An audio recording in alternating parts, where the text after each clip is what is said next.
A message to Garcia. In all this Cuban business there is one man stands out on the horizon of my memory like Mars at perihelion.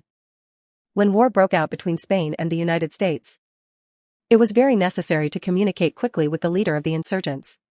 Garcia was somewhere in the mountain fastnesses of Cuba, no one knew where. No mail or telegraph message could reach him. The president must secure his cooperation, and quickly. What to do? Someone said to the president, "There is a fellow by the name of Rowan will find Garcia for you, if anybody can." Rowan was sent for and was given a letter to be delivered to Garcia. The fellow by the name of Rowan took the letter, sealed it up in an oilskin pouch, strapped it over his heart, in 4 days landed by night off the coast of Cuba from an open boat, disappeared into the jungle, and in 3 weeks came out on the other side of the island, having traversed a hostile country on foot, and delivered his letter to Garcia, are things I have no special desire now to tell in detail. The point that I wish to make is this: McKinley gave Rowan a letter to be delivered to Garcia. Rowan took the letter and did not ask, "Where is he at?" By the eternal, there is a man whose form should be cast in deathless bronze and the statue placed in every college of the land. It is not book learning young men need, nor instruction about this and that, but a stiffening of the vertebrae which will cause them to be loyal to a trust, to act promptly, concentrate their energies. Do the thing, carry a message to Garcia. General Garcia is dead now, but there are other Garcias. No man who has endeavored to carry out an enterprise where many hands were needed, but has been well nigh appalled at times by the imbecility of the average man, the inability or unwillingness to concentrate on a thing and do it. Slipshod assistance, foolish inattention, dowdy indifference, and half-hearted work seem the rule, and no man succeeds unless by hook or crook or threat he forces or bribes other men to assist him, or mayhap, God in his goodness performs a miracle and sends him an angel of light for an assistant. You, reader, put this matter to a test. You are sitting now in your office, 6 clerks are within call. Summon anyone and make this request. Please look in the encyclopedia and make a brief memorandum for me concerning the life of Correggio. Will the clerk quietly say, "Yes, sir," and go do the task? On your life he will not. He will look at you out of a fishy eye and ask one or more of the following questions: Who was he? Which encyclopedia? Where is the encyclopedia? Was I hired for that? Don't you mean Bismarck?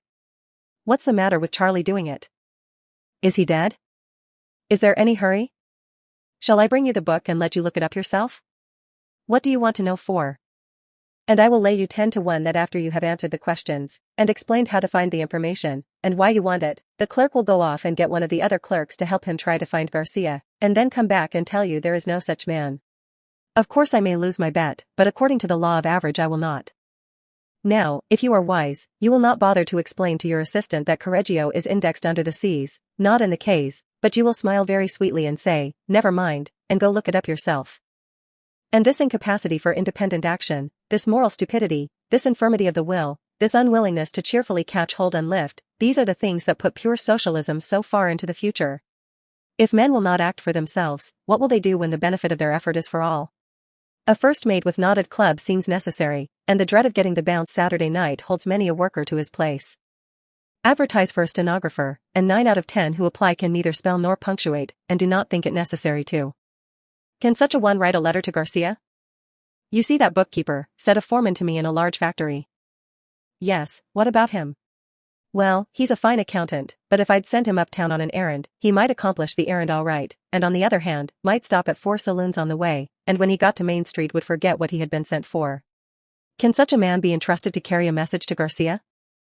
We have recently been hearing much maudlin sympathy expressed for the downtrodden denizens of the sweatshop and the homeless wanderer searching for honest employment, and with it all often go many hard words for the men in power. Nothing is said about the employer who grows old before his time in a vain attempt to get frosy ne'er-do-wells to do intelligent work, and is long, patient striving with help that does nothing but loaf when his back is turned. In every store and factory there is a constant weeding out process going on. The employer is continually sending away help that have shown their incapacity to further the interests of the business, and others are being taken on. No matter how good times are, this sorting continues. Only if times are hard and work is scarce, the sorting is done finer, but out and forever out the incompetent and unworthy go. It is the survival of the fittest. Self-interest prompts every employer to keep the best, those who can carry a message to Garcia. I know one man of really brilliant parts who has not the ability to manage a business of his own, and yet who is absolutely worthless to anyone else, because he carries with him constantly the insane suspicion that his employer is oppressing, or intending to oppress, him. He cannot give orders, and he will not receive them. Should a message be given him to take to Garcia, his answer would probably be, take it yourself. Tonight this man walks the streets looking for work, the wind whistling through his threadbare coat. No one who knows him dare employ him, for he is a regular firebrand of discontent. He is impervious to reason, and the only thing that can impress him is the toe of a thick-soled number 9 boot. Of course I know that one so morally deformed is no less to be pitied than a physical cripple, but in our pitying let us drop a tear, too, for the men who are striving to carry on a great enterprise, whose working hours are not limited by the whistle, and whose hair is fast turning white through the struggle to hold in line dowdy indifference, slipshod imbecility, and the heartless ingratitude which, but for their enterprise, would be both hungry and homeless. Have I put the matter too strongly?